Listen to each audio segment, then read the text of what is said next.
ప్రభుత్వం మీద గత 3-4 రోజుల నుంచి ఒక ఒత్తిడి అయితే స్టార్ట్ అయింది. జూన్ 2వ తారీఖు జరిగేటువంటి ఉత్సవాలను బహిష్కరించాలా లేదా అని ఒక చర్చ చాలా తీవ్రంగా నడుస్తుంది. సో మేము ఆల్రెడీ ఒక నిర్ణయం తీసుకొని ఉన్నాం. దాంట్లో ఆల్రెడీ కొన్ని కుటుంబాలను పోయిన సంవత్సరం కూడా తీసుకొచ్చి ఇక్కడ ఈ దశాబ్ది ఉత్సవాలు అని చెప్పని అయితే కేసీఆర్ చేస్తున్న క్రమంలో కొంతమంది అమరుల కుటుంబాలను తీసుకొచ్చి గన్ పార్క్ దగ్గర పెట్టి అడిగినాం. అప్పుడే ఇంకా రాని వాళ్ళు 1200 మంది అమరులైండ్రు అని చెప్పినావు. అన్నిటికన్నా పెద్ద త్యాగము ప్రాణత్యాగం అనేది చెప్పినావు. కానీ నువ్వు వాళ్లకు ఇస్తా అన్నది నీ మేనిఫెస్టోలో పెట్టి వాళ్ళని ఆదుకుంటా అన్నది చేసింది మాత్రం 550 మందికి మాత్రమే. మిగతా 650 మందికి నువ్వు ఫస్ట్ వెంటనే వాళ్ళని గుర్తించి వాళ్ళ కష్టాలను ఆదుకోవాలని చెప్పని పోయిన సంవత్సరం కూడా చేసినాం. ఎప్పుడు చెప్తూనే ఉన్నాంలే గత 10 ఏళ్ళ నుంచి. 2014లో 188 మంది చనిపోయిన కుటుంబాలను ఇక్కడ రాణా ప్రతాప్ హాల్ అని పక్కకే ఉంటది. ఆ మీటింగ్ వాళ్ళని తీసుకొచ్చి కూర్చోబెట్టి పాషాంకులు నా మీద ఒత్తిడి చేస్తే వాళ్ళందరూ తీసుకొచ్చిన యాక్చువల్గా కాంగ్రెస్ వాళ్ళకు జయరాం రమేష్ కొప్పుల రాజు తీసుకొచ్చి వాళ్ళకి చేస్తామని చెప్పని ఏదో ఒకటి వాళ్ళకి చేస్తామంటే మేనిఫెస్టోలో పెట్టిండు. అంటే ఎప్పటి నుంచో ఉన్న డిమాండ్ అని కొంతమంది తెలియక వాళ్ళు మాట్లాడుతున్నారు. ఈయన వచ్చి 5 నెలలే ఇప్పుడే నానే అని చెప్పని అప్పుడే పెళ్లి అయింది, వానికి కడుపు కావాలి, పొరడు పుట్టాలి, పుల్ల కట్టాలి, ఇవన్నీ ముచ్చట ఏవో చెప్తున్నారు బయట. ఇది ఎప్పటి నుంచో ఉన్నది, కొత్తగా వచ్చింది కాదు. ఇది పోయిన ప్రభుత్వం అట్లే మాట్లాడినప్పుడు కూడా చాలా మంది అన్నారు ఈయన కోదండరాం సార్ అసంటోళ్ళు.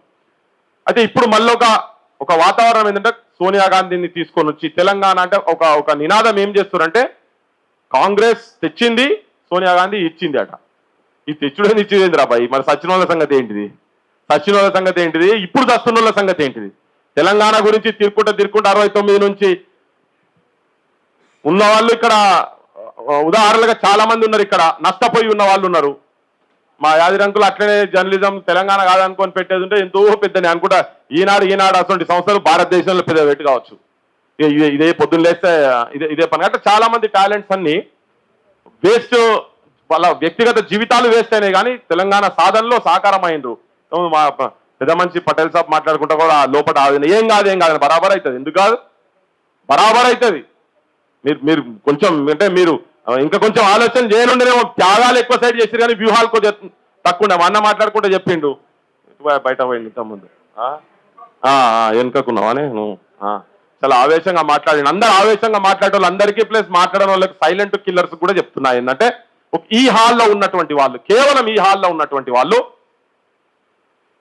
మీరు కరెక్ట్ గా దేనికంటే దానికి రెడీ ఉండేటట్టు అయితే కొంత మెడల్ వంచొచ్చు. ఈ ప్రభుత్వాన్ని, ఇప్పుడున్న ప్రభుత్వాన్ని చాలా వీక్ గవర్నమెంట్. పెద్ద రేవంత్ రెడ్డి పెద్ద తురుంకానేం కాదు, మంచి వాళ్ళనే కింద మీద చేసేసిన కనుక పెద్ద సీన్ ఉన్నోడు ఏం నేనైతే అనుకుంటలేను. ఇప్పుడు మేము లేవనెత్తినే కొన్ని మొన్నటిదాకా చాలా మంది అన్నారు మాత్రమే తెలంగాణ ఎక్కడిదివా మీరు ఊరికే మాట్లాడితే జై తెలంగాణ అంటారు. పెద్ద IAS IPS ఆఫీసర్లు అసలు వాళ్ళు కూడా చెప్పిండ్రు నువ్వు మాట్లాడితే జై తెలంగాణ అని బిజీ చేస్తున్నావు. ఎక్కడ తెలంగాణ పాడు కానీ అయిపోయింది, ఎప్పుడు అయిపోయింది, కథం అయిపోయిందని. ఒక చిన్న అంశం తెలంగాణ రాష్ట్ర గీతానికి సంబంధించినటువంటి వ్యక్తి మ్యూజిక్ డైరెక్షన్ అనే అంశం మీద ఒక్క పృథ్వీరాజ్ అంటోడు మాట్లాడితే తెలంగాణ మొత్తం దాని చుట్టూ తిరుగుతున్నది. ఇప్పుడు ఎక్కడికి వచ్చిందంటే వాళ్ళు తయారు చేస్తున్నటువంటి విగ్రహం కావచ్చు, తర్వాత లోగోలు కావచ్చు, కాడికెళ్ళి ఇప్పుడు తర్జన అవుతున్నారు వాళ్ళు. ఇది పెట్టాలా వద్దా, క్యాన్సిల్ చేసుకోవాలి. ఇప్పుడు మేము వస్తుంటే అవి 2 క్యాన్సిల్ చేసుకుంటున్నామని చెప్పిరట.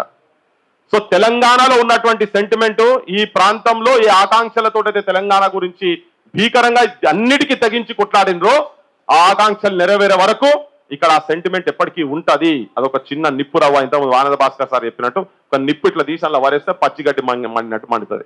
ఎందుకు కూర్చొని నేను కూడా ఊరికి వ్యక్తిగతంగా పెద్ద ఇన్విటేషన్స్ వచ్చినాయనైతే నేను అనుకోలేను. ఇక్కడ పోయినా ఇచ్చిన అవే కుమారన్న ప్రతి ఒక్కరికి చిన్న సమాచారమే కానీ ఎక్కడో తలిగింది. అందరం ఎక్కడికో కలిగింది, మనసులో ఎక్కడో కలిగింది. అరే నా వాళ్ళంతా కూర్చుంటారు అని చెప్పని ఏమో కుల మీటింగ్, ఇదేమన్నా మతం మీటింగా?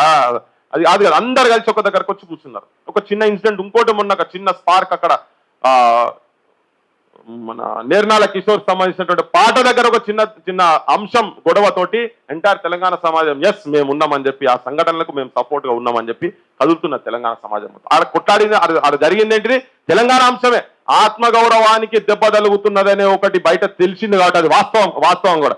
ఒక ఆత్మగౌరవానికి ప్రతీకగా ఉన్నటువంటి వ్యక్తికి మధ్యలో ఒక రాజకీయ పరమైనటువంటి ఒక వ్యక్తికి మధ్యలో జరిగినటువంటి ఘర్షణలో భాగంగా ఇలా లాస్ట్ 3 రోజుల నుంచి చర్చ మొదలైంది. మళ్ళా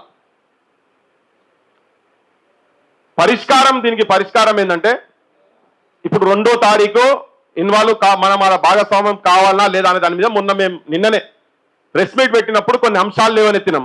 అమరులకు సంబంధించినటువంటి నువ్వు ఐడెంటిఫై చేస్తా అన్నట్టు మీరు చెప్పిన 100 రోజుల లోపల మీరు ఏవైతే ఐడెంటిఫై చేస్తా అన్నారో కుటుంబాలకు సంబంధించినటువంటి 650 మందిని వెంటనే మీరు డీజీపీకి ఇన్స్ట్రక్షన్స్ ఇవ్వండి. మీ దగ్గర అప్లికేషన్స్ కూడా వచ్చి ఉన్నాయి. వాళ్ళకు ఇమ్మీడియట్ గా వాళ్ళకి మీరు గవర్నమెంట్ తరఫుకి వెళ్ళి మీరు జీవో 80 సంబంధించినటువంటి ఏవైతే పెట్టినరో అవి వెంటనే అమలు చేయాలి. అసలు ఈ ఉద్యమకారులు అంటే ఎవరు? విఠల్ చెప్పినట్టు 250 గజాల గురించి కాదు. అసలు నేను పెద్ద నాకు అదేదో వస్తుంది దాంట్లో ఏమో పోతుంది అన్నట్టుగా ఏం కాదు. కనీసం మేము తిరిగినా మాకు ఒక కాడీరికి అంతే నేను చూపించుకుంటేందుకు నేను తిరిగినారా బాయ్, నేను ఉన్నా మరి జిందావో అవి నేను తిరిగినా, నేను కొట్లాడినా, నేను జైలు పోయినా, తెలంగాణ అన్నోని నేను అనేది ఉంటే కూడా సరిపోతుంది. కానీ ఆ ఒక్క తృప్తే, వేరేదేం లేదు. పెద్ద దాంతోనేమో వస్తాయని కానీ కాదు, కానీ ఆ ఒక్క తృప్తే. కానీ ప్రభుత్వం బాధ్యత ఏంటంటే ఇవాళ మీరు ఏ గద్దెల మీద అయితే కూర్చున్నారో, ఏ ముఖ్యమంత్రి పదవి ఎంజాయ్ చేస్తున్నారో, ఏ మంత్రులు అవుతున్నారో, రాచరిక వ్యవస్థను ప్రతిబింబించేలేక మీ బతుకులు సాగుతున్నాయో దాని వెనకాల ఎంతో మంది ఉద్యమకారుల త్యాగాలు, సమయం కావచ్చు, పైసలు కావచ్చు, వయస్సు కావచ్చు, సర్వం కుటుంబాలతోటి చాలా మంది కుటుంబాలు ఇవాళ రెక్కాడితే డొక్కాడని కుటుంబాల వాళ్ళు కూడా ఈ ఉద్యమంలో తిరిగి చాలా మంది హాల్ టికెట్లు చంపేసారు, నౌకర్లో వదులుకున్నారు. ఇలా ఒక్కరు కాదు, కోకొల్లలు 69 నుంచి ఇప్పటిదాకా. సో ఈ ఐడెంటిఫై చేసేటువంటి ప్రక్రియ కూడా సక్రమంగా జరగాలంటే ఎవరి చేతులలో జరగాలి. అందరు మాట్లాడుకుంటున్నారు. మేము ఆల్రెడీ మొదలు పెట్టినాం. ఎందుకంటే ఎక్కడో దగ్గర నిజం మాట్లాడకపోతే నడవదిగా. కోదండ రామ్ సార్ అసంటోళ్ళు కేసీఆర్ దగ్గర కూర్చొని డైనింగులు చేసిన వాళ్ళు కూర్చొని ఉద్యమకారులను ఐడెంటిఫై చేస్తా అంటే నాకైతే నచ్చలేదు.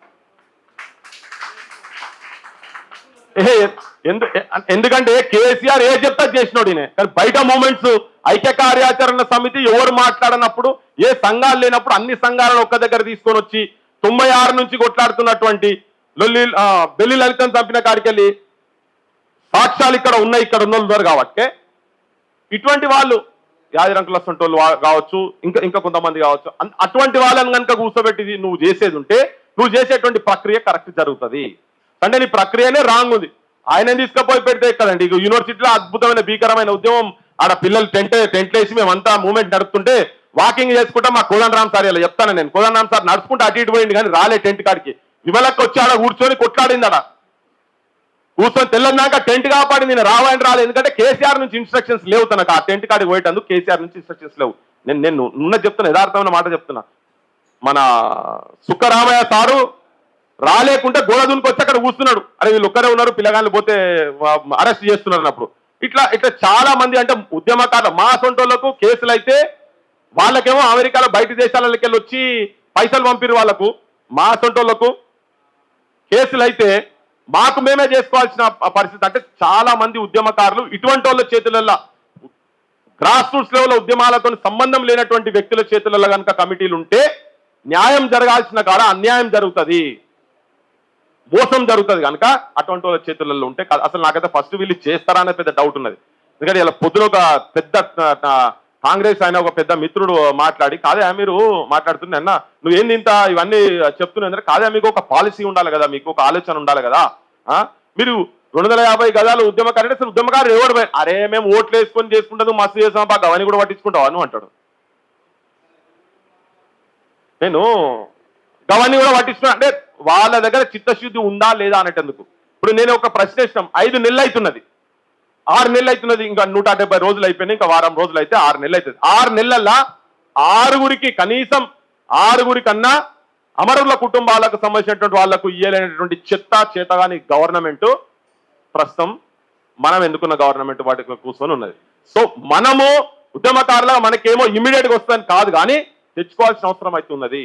ఆ గౌరవం ఉద్యమకారులకు దొరకాల్సిన అవసరం అయితే ఉన్నది. దానికి ప్రణాళిక ఏంటంటే విఠల్ చెప్పింది ఇంతకుముందు మన ఇటుకలు కదలకుండా కూర్చుంటాయని. ఎస్ 1 or 2 daysలో ఏదో చేద్దాం, చేయాల్సిన అవసరం కూడా ఉంది. దానికి ఒక ప్లాన్ చేద్దాం.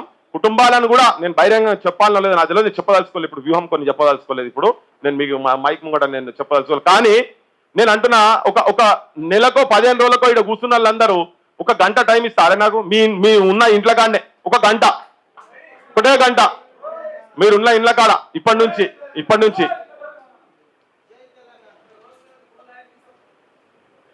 లైఫ్ అవసరం లేదు కానీ లైఫ్లు చాలా పోయినాయి. లైఫ్లు అవసరం, లైఫ్ అయితే ఖాతాలోకి వెళ్ళి కట్ అవుతుంది. అవసరం లేదు.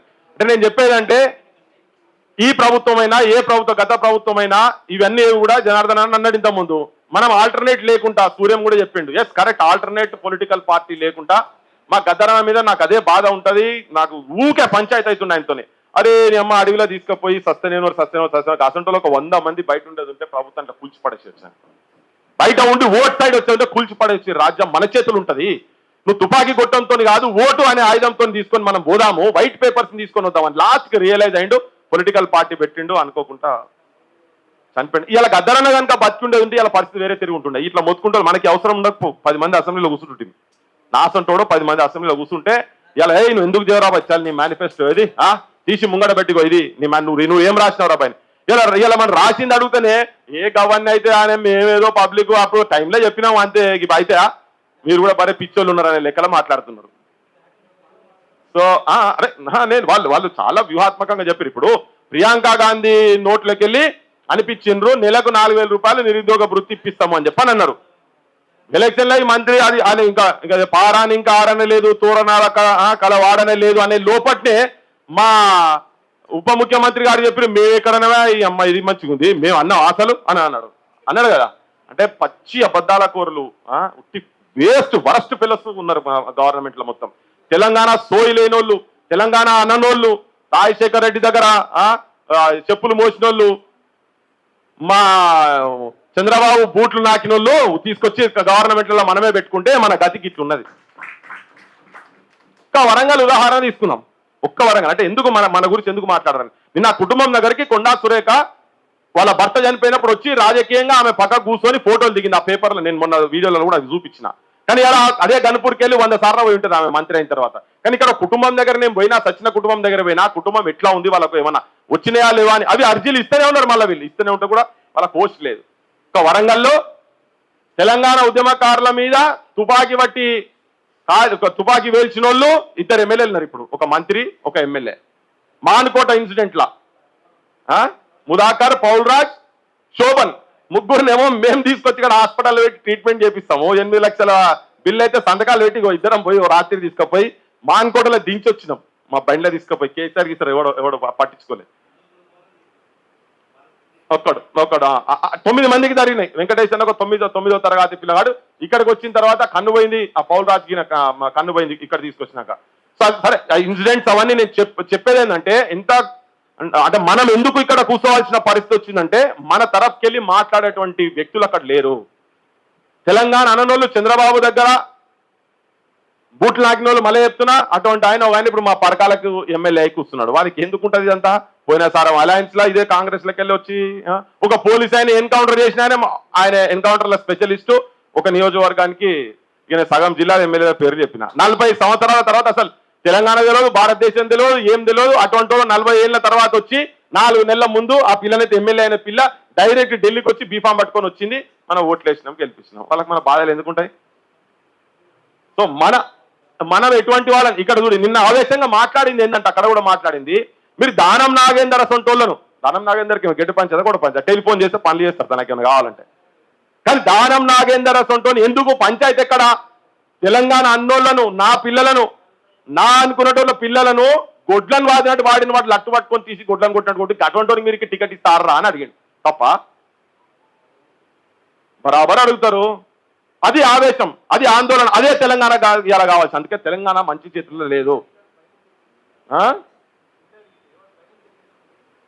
అంటే వాళ్ళకి అంత అవహేళన, వాళ్ళకు మనకి పాత్రనా పాడా, వాళ్ళకి ఏమైనా పాత్ర ఉన్నదా, దాంట్లో ఏమైనా ఉన్నదా? సో ఏంటంటే ఇది డెఫినెట్ గా ఈ నెక్స్ట్ 4.5 years మనకు ప్రణాళికబద్ధంగా కనుక పోయి తెలంగాణను రాజకీయంగా చేతులలో పెట్టుకుంటే తప్ప, రాజకీయంగా రేపు వచ్చే ప్రభుత్వాలు మనలాంటి ఆలోచన విధానం ఉన్నటువంటి వాళ్ళు దానిలో భాగస్వాములు అయితే తప్ప దీనికి పరిష్కారం ఉండదని చెప్తున్నా. సేమ్ మా పటేల్ సాబ్ చెప్పినట్టే అవుతుంది. ఇప్పుడు ఆల్రెడీ ఫ్రిక్షన్ స్టార్ట్ అయింది. కులగణన జరగక ముందు నువ్వు ఎలక్షన్లో కనుక పోతే బిడ్డ మిమ్మల్ని ద్రోహులు అని చెప్పి మిమ్మల్ని బజాటికి ఇస్తాము.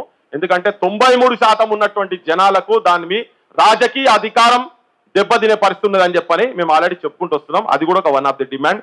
దానికైనా ఇవన్నిటికి ఏదున్నా నేను ఒక చిన్న ప్రణాళిక, ఒక ఉదాహరణకు చెప్తున్నా. 15 రోజులకు ఒకసారి మీ ఇంటికాడికి వెళ్ళి ఇంత గడ్డి తీసుకొని ఒకటి ఎవరైనా చచ్చిపోయిన కాడైనా కుండున్న పర్వాలేదు తీసుకొచ్చి రోడ్డు మీదకి వచ్చి మీరు ఒక్కొక్కరున్నా పర్వాలే ప్రభుత్వ విధానాలు మేనిఫెస్టో తీసుకొచ్చి రోడ్ల మీద దిష్టి బొమ్మదాలుగా పెడదాం. ఇంట్లో ఉన్న వాళ్ళందరం నేను కొన్ని ప్లాన్ చేద్దాం. ఒక ప్రొటెస్ట్ ఎందుకు చేస్తున్నారు ఏంది ఒక్కరే అయినా కానీ పోయి అక్కడ స్టార్ట్ చేస్తే ఒక నిర్మాణం అయితే స్టార్ట్ చేద్దాం. దీనికి ఒక నిర్మాణం స్టార్ట్ చేద్దాం.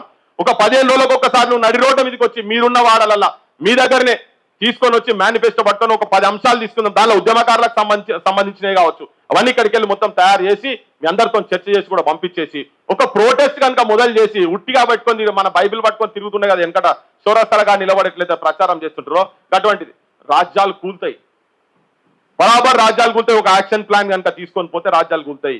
ఎంతమంది సర్పంచులు మనం నిజంగా గెలిపించిన వాళ్ళు ఎంతమంది ఉంటారో నాకు తెలియదు, కానీ నేను వీటిని మేమంతా అనుకుంటున్నాం ఒక ప్రోగ్రామ్ చార్ట్అవుట్ చేయాలని చెప్పి. గ్రామీణ ప్రాంతాలలో సర్పంచులు కావాల్సిన వాళ్ళు, ఎంపీటీసీలు కావాల్సిన వాళ్ళు, జెడ్పీటీసీలు కావాల్సిన వాళ్ళకు మేము ఇక్కడ ట్రైనింగ్ ఇస్తాము. అయితే మీరు అనౌన్స్ చేసిన నెక్స్ట్ మినిట్ మేము వీళ్ళందరినీ పిలిచి ట్రైనింగ్ మొత్తం ఎట్లుండాలి, అసలు పంచాయతీరాజ్ యాక్ట్ అంటే ఏంటిది అంటే వాళ్ళు నిజమైన సైనికులు కావాలి కదా. రేపు రాజకీయ పార్టీలకు రాజకీయ నాయకులకు జెండాలు మోసేటువంటి జీతగాళ్ళం కాదురా నాయన, ప్రజా గుండె సవరులకు ప్రతిరూపాలు కావాలని ఈ ప్రతిరూపాలను తయారు చేసేటువంటి ప్రణాళికలు మా లోపల ఉన్నాయి. ఏ అందరూ కలిసి ఓటేయమని చెప్పాను. ఒక దుర్మార్గుని పక్కకు పడేసేందుకు నా దగ్గరకు వస్తే నేను సపోర్ట్ చేయాలని చెప్పింది. కానీ బిడ్డలు అయితే దాదాపు చాలా నియోజకవర్గాలలో వాళ్ళకి ప్రచారం లేదు కదా, మన సొంటలు ఉంటేనే వాళ్ళకి ప్రచారం అని ఆయన తీసుకుపోయి ఓట్లు వేయించుకున్నారు. ఇప్పుడు ఇటువంటి వాళ్ళందరూ ఈ మౌనమే ఇక్కడ కూర్చున్న చాలా మంది మౌనము వాళ్ళకు వ్యతిరేకమైన ఓటు పడలే, ఇంకోనికి వ్యతిరేకమైన ఓటు వీళ్ళకి పడ్డది కాంగ్రెస్ వాళ్ళకు.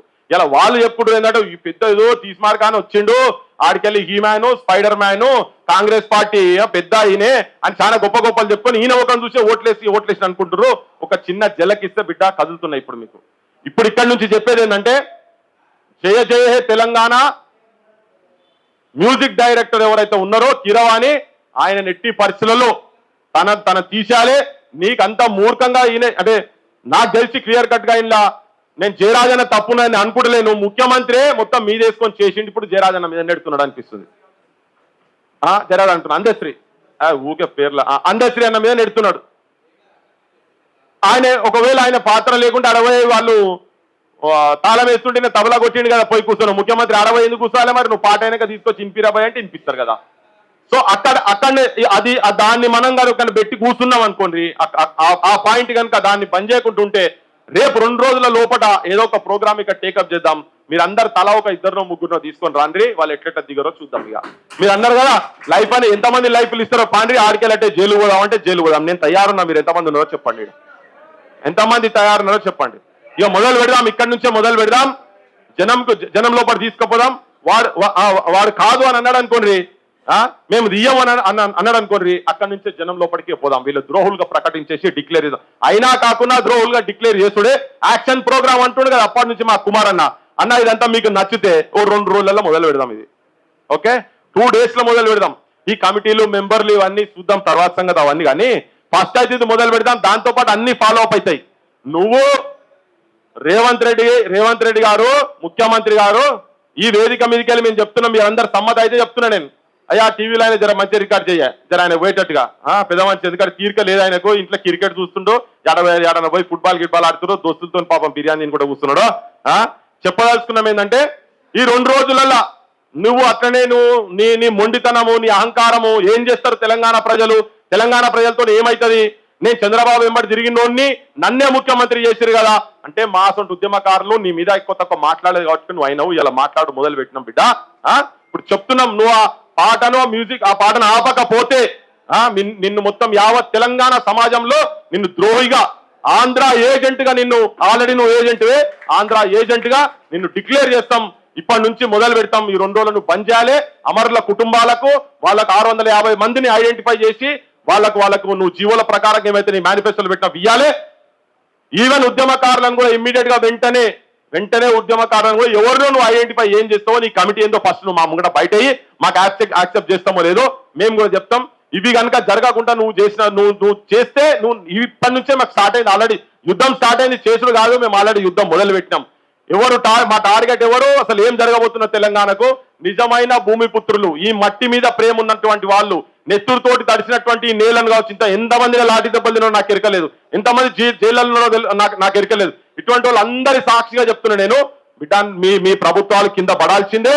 మేము ప్రత్యామ్నాయం నీతి నిజాయితీవంతుల చేతులలో తెలంగాణను తీసుకొచ్చే వరకు మా పోరాటం ఆగదని మీ విజ్ఞప్తి చేస్తున్నాం. జై తెలంగాణ.